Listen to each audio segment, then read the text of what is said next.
Our first presentation is from Anaya Banerjee. Is she there? Anaya? Yes, ma'am. Yes, ma'am. Am I audible? Yes, you're audible. Are you ready? Yeah, I'm ready.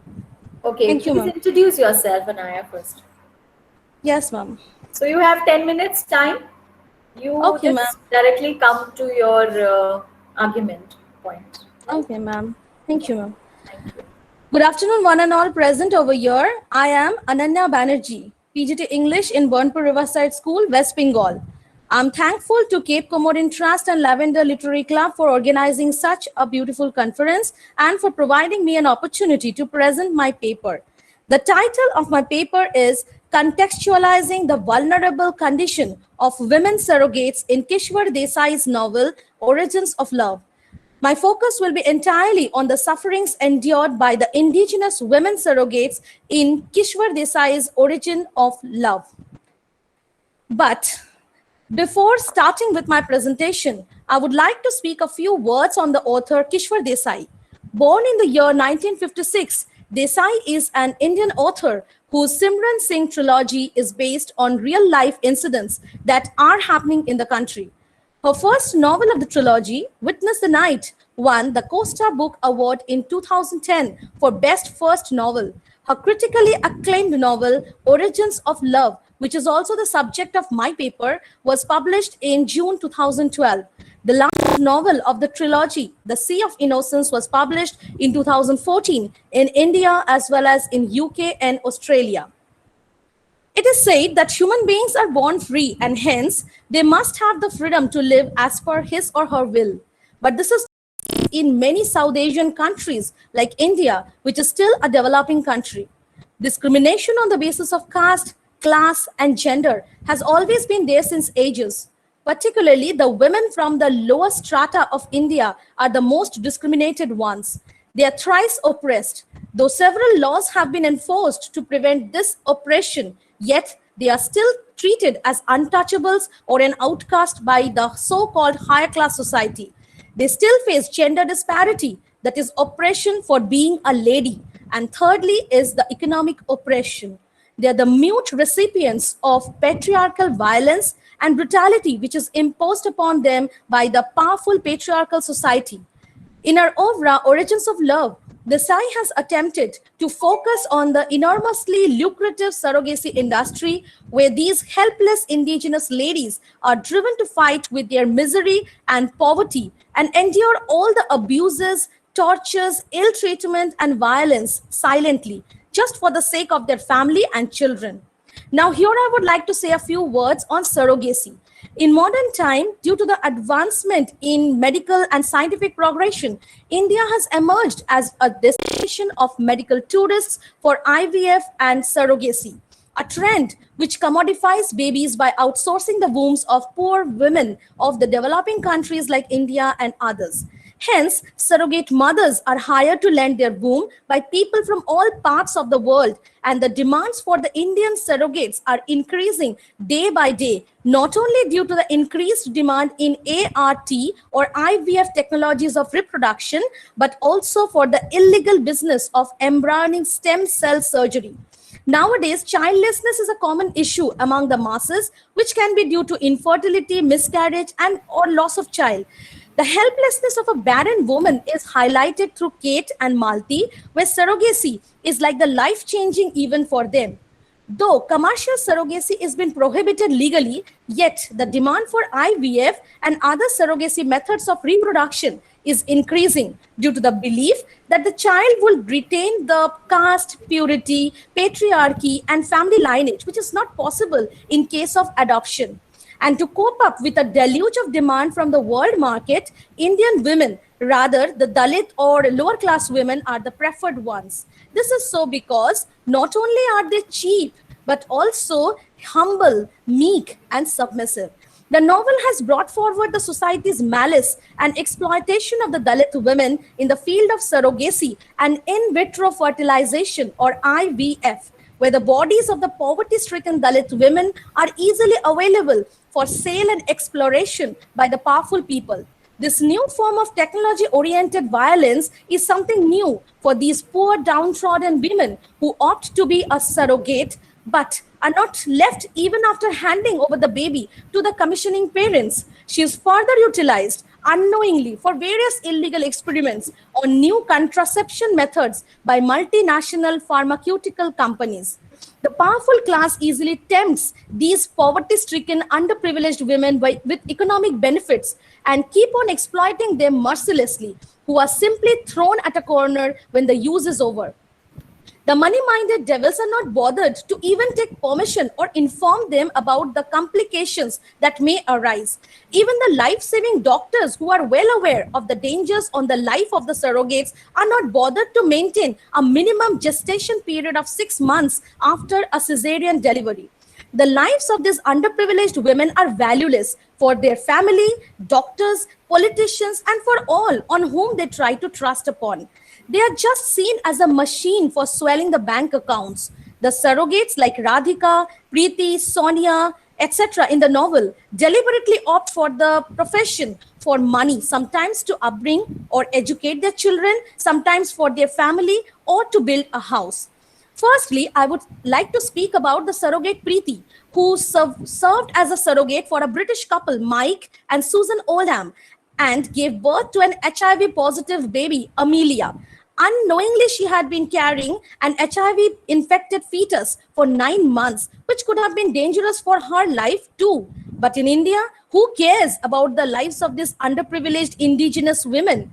Her native home was on the borders of Nepal and Uttar Pradesh. She was a mother of 2 children who left her house in the hands of her sister just for the sake of earning money. During her months of surrogacy, she felt caged, where she was suffering from mental and sometimes even physical agony. She even suffered being physically abused by Dr. Ganguly, who used to, I quote here from the novel, quote, call her names she could not repeat, fumbling between her legs, touching her breasts, unquote. Even after delivering the commissioned baby, she unconsciously became an object of experiment for the devilish Dr. Ganguly and Dr. Wadhwa, who were experimenting on the process of treatment with the illegal use of embryonic stem cells, which could be dangerous for her life. For a democratic country like India, where the government has the power to ban such... Sorry, can you come to the conclusion directly now? Okay, ma'am. Sonia is a Dalit lady whose husband ran off with someone else, and she tried to take resort to her Rohit, a peon in the health minister's office, who used her for physical desire, pimped her for money, and also forced her to be the surrogate for the political leaders like Renu Madam and Vineet Bhai. Money is their driving force, and that's why they start donating their eggs unquestionably from the age of 16, and they are ready to get into cycles of pregnancies without caring for her life. Finally, in my conclusion, I want to state that India is truly developing and provisions are being made for women to have proper space in their household as well as in their profession. Yet, the stigma of women suffering in various situations or sections still lie naked and need to be reformed. With the development of the country and with newer innovations, new enterprises are coming into existence. These enterprises are promising good fortune for the unfortunate surrogates, but they are not that fortunate enough to enjoy the fortune for their own self. Rather, they are tempted towards this fortune for the survival of their family, and eventually they get entrapped where they are marketed like hotcakes. Desai hence urges women to come up, rebel, and demand for their rights. She even thinks that until and unless these vulnerable subaltern women speak against their injustice or the Indian government takes strong steps to safeguard the women, these practices will keep on persisting. Thank you, ma'am. Thank you, Ananya. It was a wonderful paper. I'm sorry to interrupt you because of the time. I am not able to make you read the full paper, but it is truly a very good presentation you have made. Thank you, ma'am. Good analysis. Any questions? Yeah, I have a few questions. Yes. Not few questions, but something to tell Ananya. Ananya, you are a very good orator.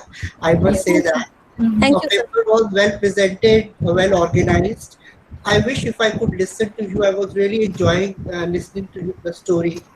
Sorry on Why? my part, I interrupted there. uh, why? Because the story is on the same lines and as Margaret Atwood's The Handmaid's Tale. It was Almost. also about the surrogacy, but the novel which you have picked is very realistic and very updated and very practical because it is talking about the stem cells, Yes. right?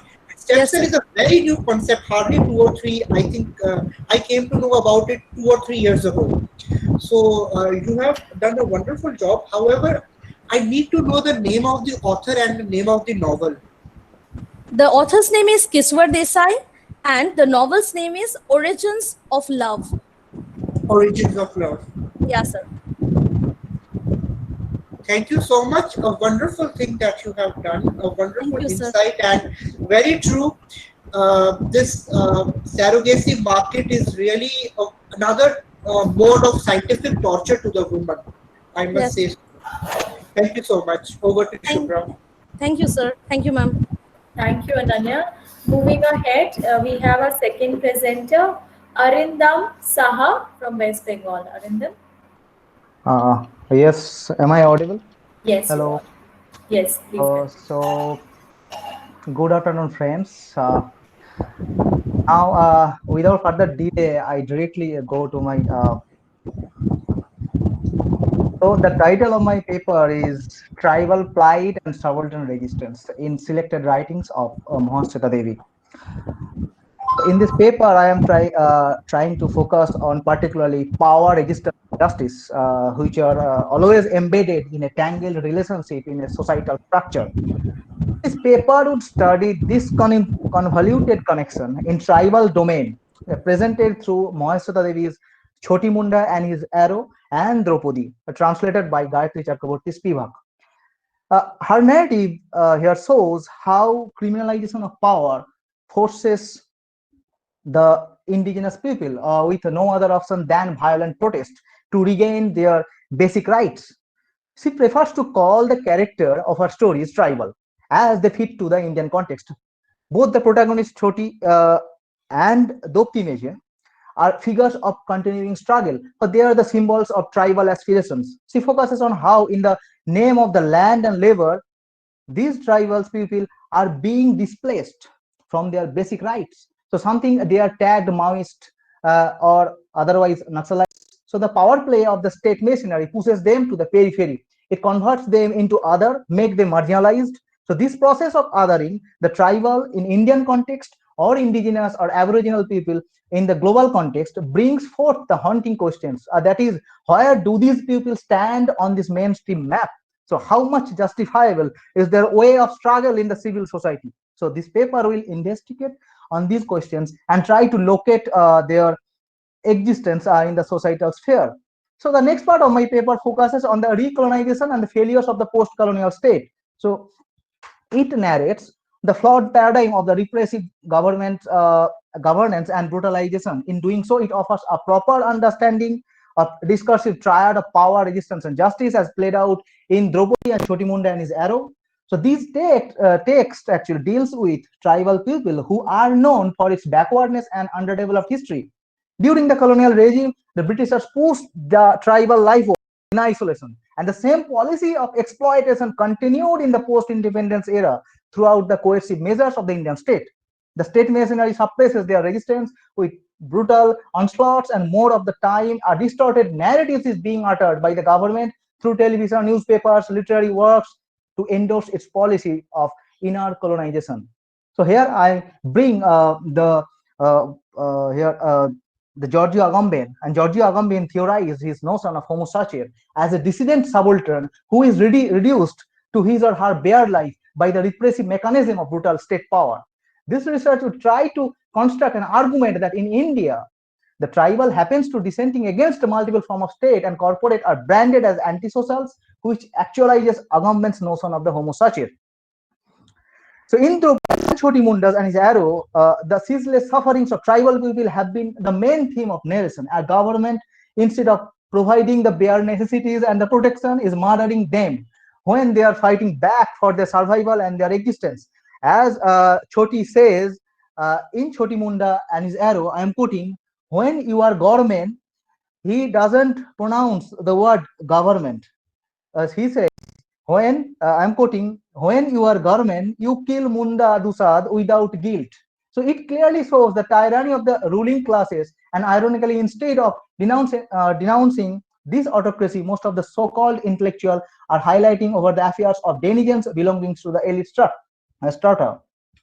Now, the third section of my paper portrays the text, the Draupadi, as a nomenclature of power, resistance, and justice. The title of the story is unearthed in various ways with multiple connotations. This narrative shakes the root of the existence of this community, the tribal community, and put the whole tribal community into ontological crisis. The peripheralization of life has already started since the classical era. While attempting to understand the term life in the light of Giorgio Agamben's Homo sacer, sovereign power and their life, he points out the mindset of the Greek, who understand life from the two perspectives: zo, which express the simple fact of living common to all living beings, and bios, which indicated the form or the way of living proper to an individual or a group. This dual existence of life of human beings turned many lives vulnerable, especially the lives of the periphery. And Aristotle also expresses his concern regarding the life in the politics. And I am quoting him. This means the life according to the good is the greatest end both in common for all men and for each man separately. But men also come together and maintain the political community in view of simple living, because there is probability some kind of good in the mere fact of living itself. If there is no great difficulty as to the way of life, clearly most men will tolerate much suffering and hold on to life. That means zo, as if it were a kind of serenity and a natural sweetness. So the same bare life is again brought in the forefront by Michel Foucault in The History of Sexuality, where he observes the process by which all the modern era natural life begins to be included in the mechanism and the calculations of state power, and the politics turn into biopolitics. He further asserts, for millennia, the man remains what he was for Aristotle, a living animal with additional capacity for political existence. Modern man is an animal whose politics call his existence as a living being into questions. And Dopti, in the text Draupadi, being an agent of biopolitics, has no right to maintain her joke. That is the simple natural life, as she unknowingly becomes a part of the polis. So the colonized power brutally pushes her back into the territory. But Dopti's five questions the archaeological reason of departing life into many. Her own definition of life has been choked up when Senanayok, the head behind the famous Operation Bakuli, orders his junior make her do the needful. As a consequence, Draupadi has been countered physically throughout the night. Her bare body became the Homo sacer in the hand of sovereign power. But the resistance alone with her bare body against all sorts of obstacles cries out, what more can you do? Come on, counter me. Come on, counter me. So the fourth part of my paper is on remapping the tribal plight and their resistance in Choti Munda and his arrow. And Moisa Devi, according to Moisa Devi, both the texts are telling history. Choti Munda, the protagonist, is a figure of continuity from the Ulgulan to the emergency and the post-emergency. Choti's life is accumulation of Munda's community. So this community doesn't have any geographical borders. In the text, Choti is projected as a legendary figure. He becomes God Haram. Everything in Choti Munda's life is a series of stories. Every single page of the text delivers a horrid picture of tribal oppression under the government machinery.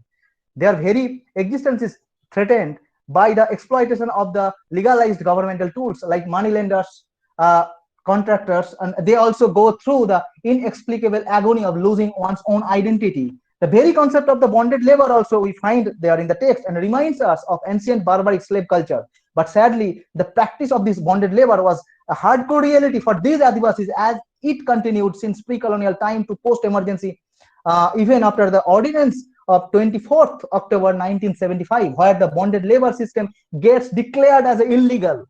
So regarding the bonded labor act and the hypocrisy of the government gets revealed in the word of minister. Look how many loopholes the wording offer. The state government may confer power, why not will confer? The central government knows full well that if an act is passed for the welfare of the Adivasi or the untouchable, it should never be implemented. Are untouchables and the Adivasis a factor? And landlord, money lenders, landed farmers, these are the pillars of the government. Who gives campaign funds? Who controls the vote? So this is what Moisra Devi refers to a criminalization of power. And this clearly shows how the power politics keep the indigenous people at the territory outside the mainstream map. Now comes to the last part of my presentation, and that is the tribals as the new homo sapien in contemporary scenario.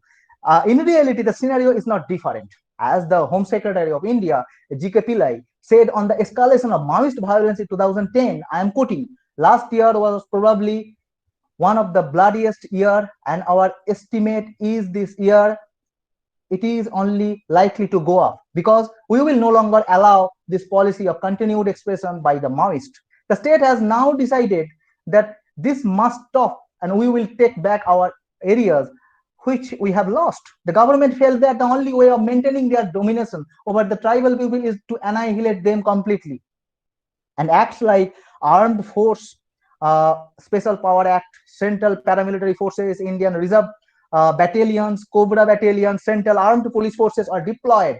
Operation like Operation Green Hunt have been carried on. The Special Police, CRPF, BSF, and the notorious Naga battalion are committing merciless atrocities on the tribal people who are grouping against the government. In Chhattisgarh, Saula Judam, a military organization, was launched in 2005. In Bihar, a group was formed by the Bhumihar and the Rajput landlord to curb the Naxalites and other tribal people. And in West Bengal, companies of Central Reserve Police Force and Commando Battalion for Resolution Action, Cobra forces, are employed to counter the Naxalites and violence. So to conclude, it can be said, yes, am I audible? Hello? Yes, Hello? you're audible here. Oh, yes. Sorry. So to conclude, it can be said that ours is a nation with a vision of an egalitarian society. No nation can march forward when hundreds of millions of tribal population living in the fringes are lagging behind. We have to walk hand in hand towards a new philosophical space with a different imagination. An imagination that is outside of capitalism as well as communism, as said by Arundhati Roy in The Broken Republic.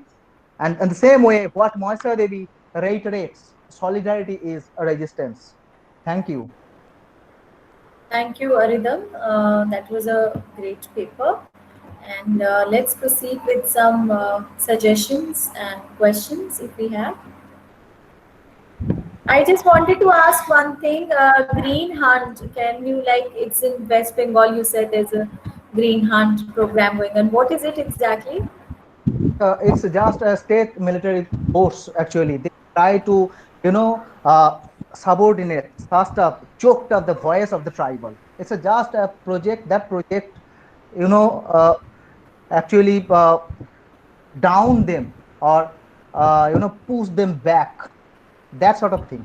Nothing like that. I'm not saying in detail, but this is the motto behind this. Thank you, dear. I think we have few questions from Abhimanyu. These are not the questions, but yesterday also we had Professor Babu Rao's paper who was talking about the plight of tribe and the politics that is being played and how politically tribal people are used, indigenous people are used in some area in central India. So he had done a very practical research, and then also I discussed one of the works about Mahashweta Devi, and today you came up with those works, and the one particular work about is the salt by Mahashweta Devi, right? In which how the the big guys of a village use salt as a commodity. And eventually, when the tribal person died, in the end of that short story, when the tribal person dies, they say stealing the salt. While stealing the salt, when the tribal person dies, even after his death, he's blamed as and tagged as a thief rather than a person who has died. So I think you have brought a wonderful thing, Arindam. And I'm looking forward that sooner in your research also you incorporate salt also, because it also gives a very political manipulation of tribal people, and for a very small commodity like salt. Right? So thank you. Wonderful study, wonderful work. Congratulations on this. Thank you. Thank you, Arun. Arinda. Thank you, ma'am. Any more questions? No, there are no questions. Thank you so much. I hope you will incorporate Abhimanyu's suggestion for salt. And Seriously, moving ahead, I yes, would add and I would say something yes, definitely. regarding the suggestion by the Abhimanyu, that most of the text of Maheshwara Devi deals with the tribals. Uh, she raises the many issues of the tribals, and that are related, because of their the atrocities, and he sometimes visits the place called Chotanagpur Malbhumi and that site. Okay, because she herself eyewitnesses their activities. She stays there to know their culture, everything. So that's why Maheshwara Devi is not her text. Every text is not the text. It's also a kind of the subaltern resistance, if we A can say in social this way. reflection also. Yes, exactly. So this is the fact. So that's why I have taken these two texts. Wonderful, wonderful work. Thank Thank you. Thank you. Moving ahead, we have Dipanjay Mukherjee from West Bengal. Are you there, Dipanjay? No. So I will just skip in case he joins. He can join us. Chitra Soman.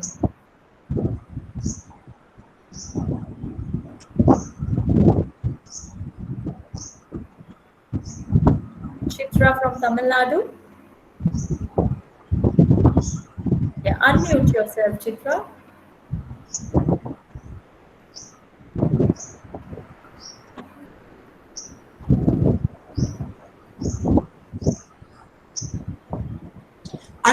unmute yourself. I think she's trying it. I think Chitra is there. Yeah, Chitra is there. She's trying to unmute, but there is some problem.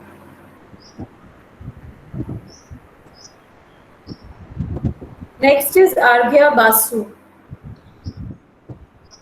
Is Arghya here?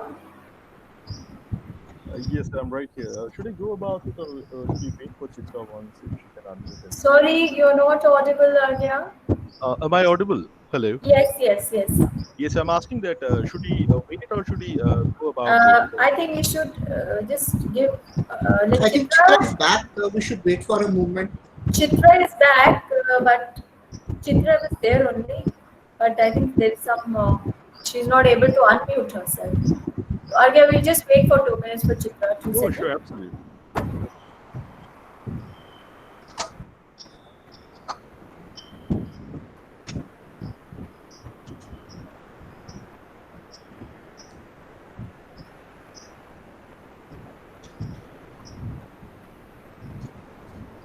Chitra, no issues. You take your time. We'll move ahead.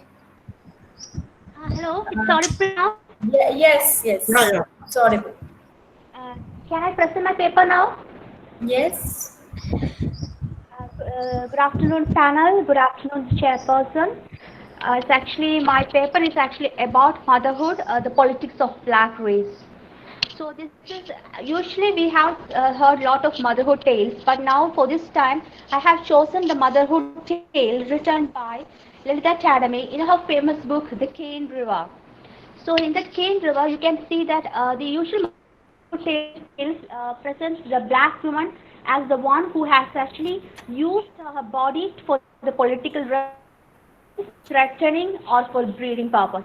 But in Lalita Tadame's Cane River, you can see that the same black woman is actually not compromising the idealization of motherhood that is actually propagated through their race, but at the same time, the same woman body is actually used for taming the slave owners and to regain her position or status as a woman, and also at the same time to assure her place as to assure her the safety of black women. So in this case, you can see a different kind of motherhood tale where the woman body is actually now become the medium for the assistance of black race and to brought up the children with this dignity of the same child of a white landowner. So let me go through the details of the paper. We have actually heard about the Beloved written by Toni Morrison. Is said to be the magnum opus among these motherhood tales. These tales are fiercely realities of motherhood practices at the time of slavery, and they have similar narrative themes of bloodshed, abomination of women, featuring the bondage of mother and child either through the action or death. Violence of women's body is the predominant motive of these slave narratives, and it makes them infamous tale. Cane River by Lalitha Chadami is a fiction that tells the bond of families at the crucial historic times called the slave era, and it becomes a different tale of positive feeling that concrete as to eradicate a thought that slavery is not just a timeline of hatred in the history in the history, but it can be a motivational spirit for the mankind to have a family irrespective of bitter socio-political circumstances. All external threats can be our welfare system if it is handled through the maternal traits of our ancestors. Unlike all slave narratives where maternal ancestry fraught with racism, sexual thrust, and oppression by the means of violence, in Cain, our maternal ancestors adopt a different approach to preserve. They channelize their sexuality to preserve family life, and the net result is slave owners start obeying what mamas wish and plead. The fiction of Cane River has an organic history, the methodical account of the real-life tales documented in letters, bills, and diaries. All the maternal ancestors of Cane River are mothers and grandmothers of Lalitha Chadami herself.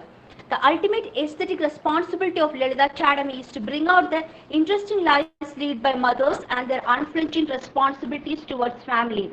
Lalitha Chadami too admits that the Cane River contains historical evidence which are fictionalized for the creative purpose.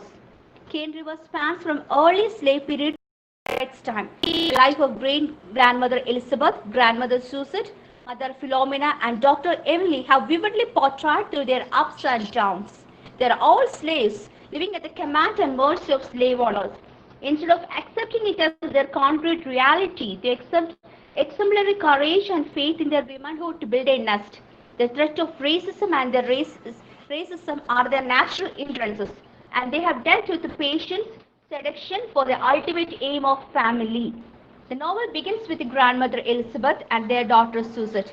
Their lives moves around the kitchen and guest room of Durbanis, the real slave owners. Meanwhile, undergo racist attacks from their owners, especially by the masters of family, and sexism from the near and far relative of Durbanis. But Elizabeth is a clever mother who contains the values of Afro-American household, and it has been trained to Suzette, her daughter, as a part of motherly nurturance. So she knows how to defy racism and sexism. At the same time, the same sexism is actually used to cause change and to control their masters for their welfare. And she shows no defiance when her master tries to rape her, but at the same time she is a woman of Christian ideal life. So she brought her children born out of their masters as hardworking, at the same time the children who actually keeps the values and tradition of Afro-American race. Let me quote, the thought of the baby frightened her, but her gave her comfort too. It was a concrete thing that belonged only to her, that is only her race. Her Suzette womanhood and Elizabeth's value on motherhood await testing time, but Suzette's decision to be a mother of a mulatto has been backed by Elizabeth. This is what our life is, baby girl. It doesn't stop me from loving those babies of mine in Virginia. It is a reflection of their values earned through Afro-American ancestry. When young Suzette always expressed her dreams to fall in love and get married, Elizabeth is cautious of her, but asserts the fact that don't be so eager to judge. So let me quote Suzette, you can tell how somebody is else Lord is from looking. The Lord doesn't give us more than we carry, but He is putting to test. Moreover, she is particular that Suzette should not follow the Durbanese way of life, as they belong to racially different categories. Suzette becomes tender age. To everyone's astonishment, at their beginning her mother's confidence, Susette has managed a little family with inherent skill and ease, but her fate of being sexually oppressed in the hands of White Lord becomes a nightmare. As White Lord spares no chance of impregnating a black woman, after each pregnancy, Susette climbs the highest steps of motherhood, but never yields to racism and sexism in accomplishing the maternal practices. Susette's son Gerard and daughter Philomena become highly skilled and socially smart with the help of the money provided by the landlords, and at the same time the same landlords also help them to christen their babies. So this is kind of a wonderful achievement from a black woman, that a white landlord is now accepting the children born out of their wedlock and the children born out of their race. So this is the way they, throughout sexuality and in the same body and the same pregnancy, become a channel for this black woman to climb the higher steps of their race. And it has gained a welcoming nod from their mother Elizabeth also. Susette tries to hard fulfill the hopes she has about herself until she has been sexually exploited. After that brutal incident, Susette keeps aside all her aspirations. The childbirth had gained her a new life. As a mother, regenerates her aspiration. Susette's mother journey is in fact her journey to womanhood. The responsibility she has undertaken after her motherhood underlies this fact. She has undergone immense pressure and utilized all her tactics further on this Durbanis and earns all the status that the Durbanis wives is actually enjoying from their landlords. White Urbanis Eugene Darrout have a horrible action for her family. At the same time, in this action, the Susette now knows that all her families will get auctioned, but at the same time, she has actually used the same body tricks here to protect her children from not getting auctioned, and she has actually partially been succeeded in doing that. Her son's life is Chitra, can you yes? come to the conclusion, please? Yes, madam, I'll do that. Her son's life is secured by giving him under the custody of white father Eugene Darrout himself. Now, Eugene Darrout publicly announces that her son born is out of his race, and this is actually the child given birth by her black maid. Her daughter Philomena and sister shares the same level of slave honors.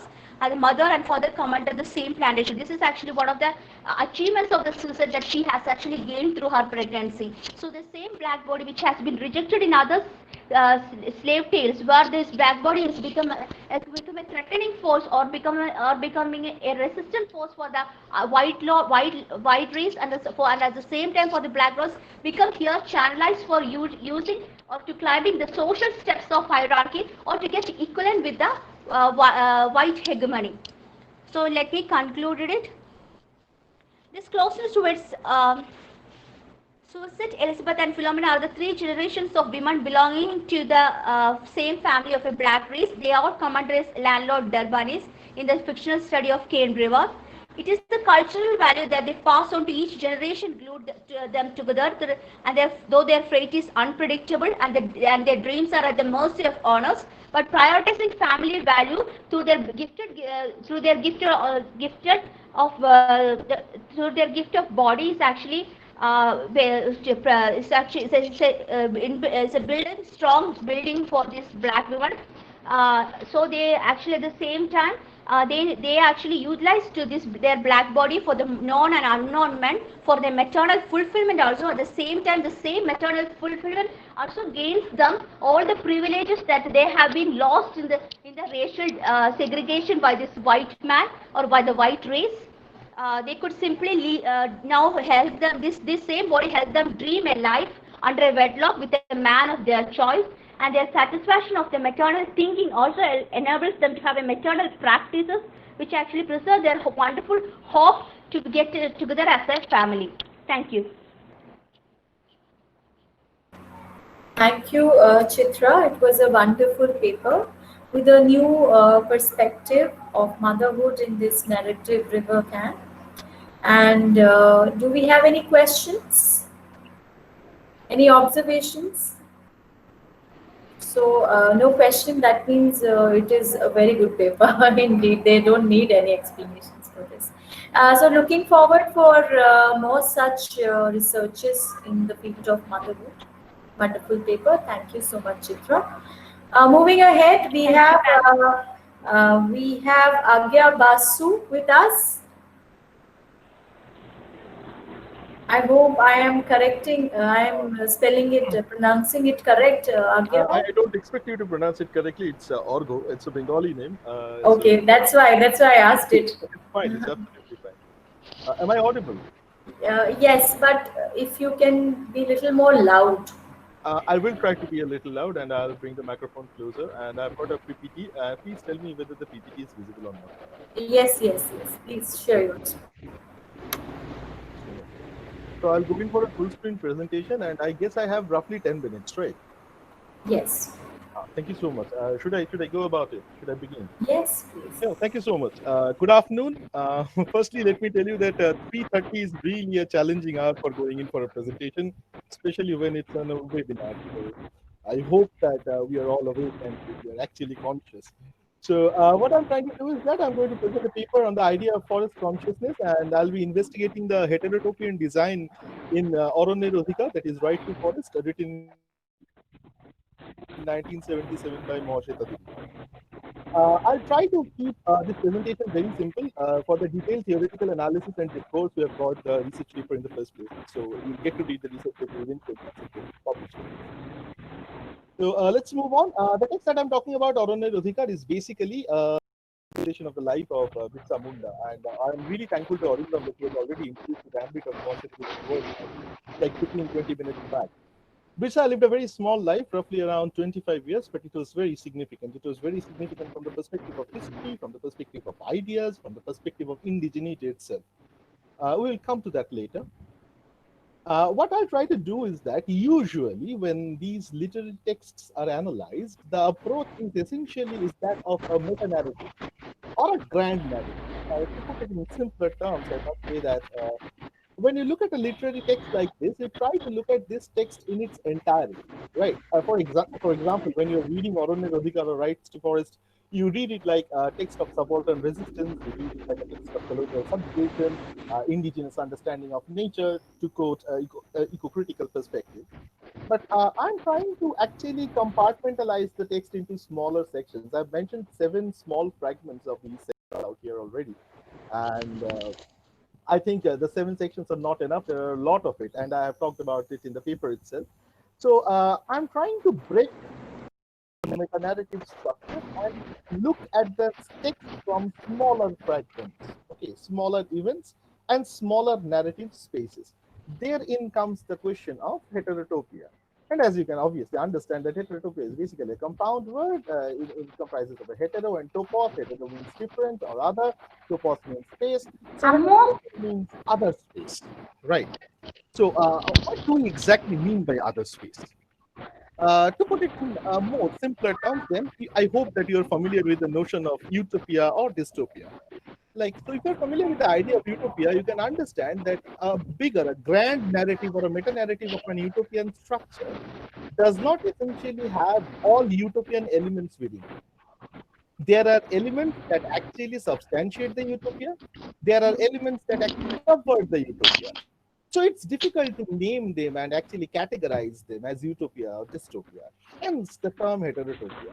Michel Foucault came up with a definition of heterotopia in the preface of The Order of Things, and he basically, I highlighted the part that you need to take a look at.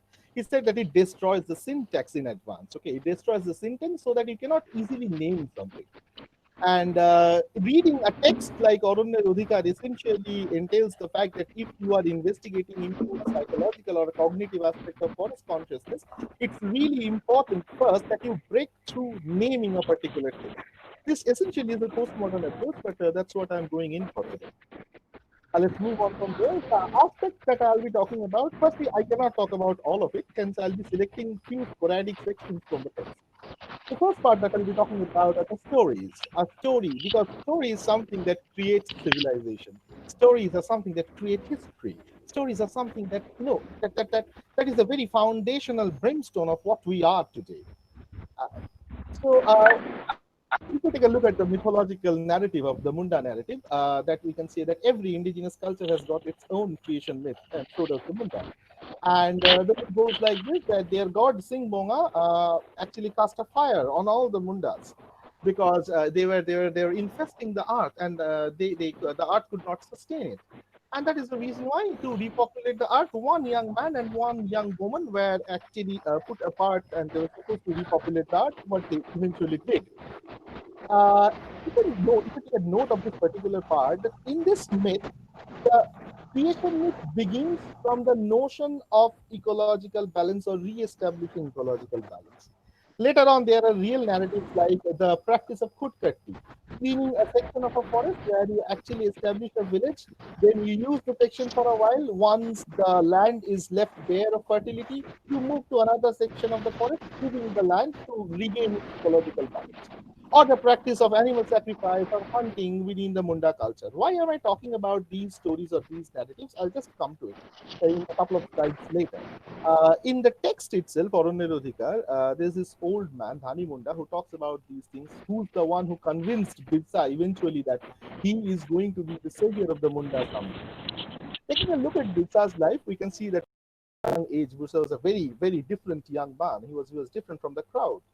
He was runt of the run, and he was interested in studies, unlike other Munda children. And being a Munda, he was sent to his aunt's house for a better living. And later on, what happened that he joined the Christian missionaries.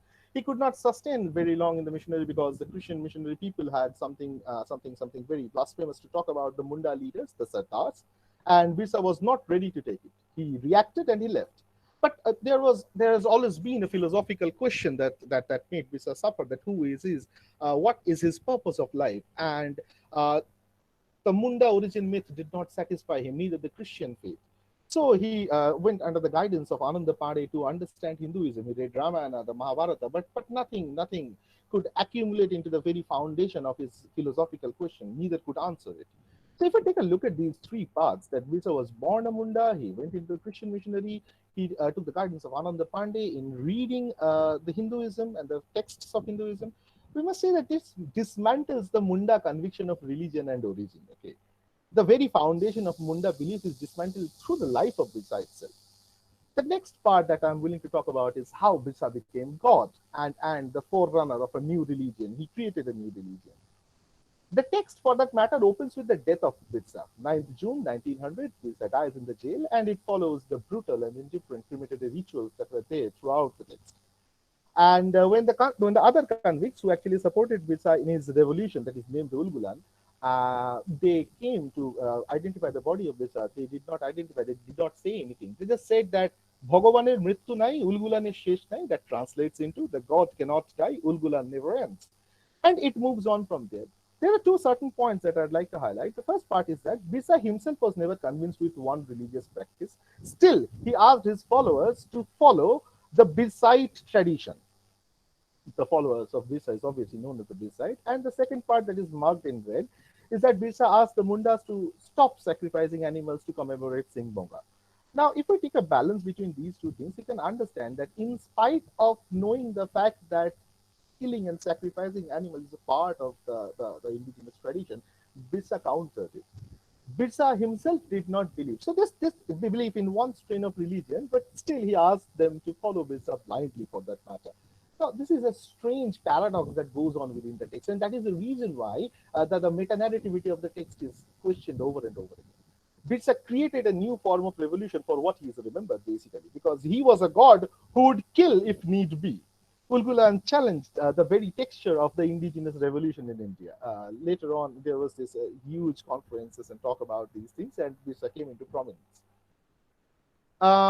Final section that I'm willing to talk about the text, to be very precise, is an eco-critical approach. Within the ambit of eco-criticism, or for that matter, ecofeminism, it's a very considerable consideration that the nature is considered to be the mother, the provider.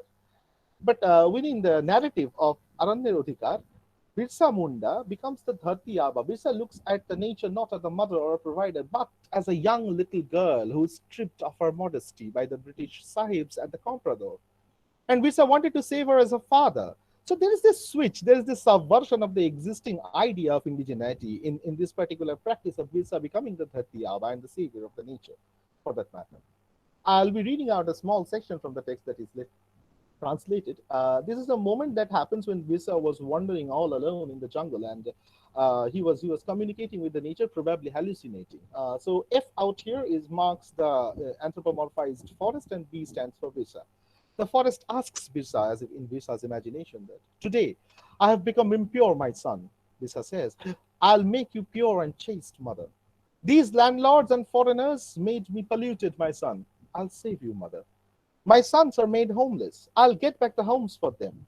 The Mundas, Santals, and other tribes are leaving me, my son. I won't let them leave you. No one hears my lamenting. Mother, where are you? In your heart, in your blood. So, in spite of the fact that Birsa was very willing to move beyond the traditions of Munda culture, he could never leave behind the Munda within him. There are tons of heterotopian designs fragmented throughout the text. It's scattered, and I promise that I'll talk about it in the paper in greater details. Not today. 10 minutes is not enough to talk about all these things. I've made a list of a few of them. If you're interested, you can take a look at it, and let us move on. The very idea that is there in the title of my paper, of forest consciousness, comes from Mahashweta Devi's introduction to the text of Ananya Dodikar itself, where she talks about that Birsa is the modern man, a modern man who connects with nature. So she writes that Birsa, through his knowledge, intelligence, and sensibility, are ways to resist and revitalize our very being for safeguarding the environment. For Birsa, reflects more than forest consciousness. It's environmental justice. Varga, Mr. Basu, will you please conclude now? I need a couple of minutes, please. I'll just Okay. Okay. the final part that is there, that is another theoretical gamut that I'll be taking up while I'll be analyzing the text, is that of the DSP and NEP, that is the dominant social paradigm and new environmental paradigm. In the 1960s, people started talking about this dominant social paradigm as a part of capitalism, where we, the humans, Homo sapiens, believe that we are superior than other species, and we have got some sort of an access to the earthly, that is the natural resources, and we can use it for our own benefit, to our heart's content, and progress can never be started. And the new environmental paradigm questions it. It says that human beings should live in harmony with nature. We are not superior than others, and we do not have an inalienable control on natural resources. The DSP-NEP structure somehow, in a roundabout way, talks about the approach towards indigeneity as well. This movement is the movement that is important in cases of indigeneity as well, towards the indigenous people, indigenous culture, the harmony that is demanded out here. There are lots of revolutions that has been going on. The revolutions that has been limited to the indigenous narrative, like the Bishnoi Revolt, the Chipko movement, the Rampa Rebellion, from history. But fortunately, it's brilliant that from 2017 onwards, there is a movement that is going on in West Bengal itself, which is called the Joshua Road movement. People who are from West Bengal, they must be knowing that. This is a picture of the Joshua Road, where young people, local inhabitants, students are trying to save trees like the Chipko movement. They are hugging the trees when the municipal authority are trying to fell them down. This is the image from the Hindustan Times, 25th of April 2017. It says Mini Chipko in Bengal. So yes, the consciousness is there. People are trying to save things. So though that I've told already that though Birsa's movement has much greater significance, it received much less attention, and that Santhal insurrection of 1855-57 basically suppressed it in somehow or the other. Before I conclude my session, I need 10 more seconds to say something that I believe I should say. I personally believe that it's very important to bring the indigenous narrative beyond the conference rooms and the seminar rooms, okay? It's very important to make it our narrative, a part of our narrative. I think we should try to make Birsa the part of a bedtime story for our progeny, and maybe one fortuitous afternoon, some of us shed a drop of tears seeing the felling down of a tree. Thank you so much for your patience. Thank you, Mr. Basu. Really, that's a great suggestion from your side, and this is the need of the hour.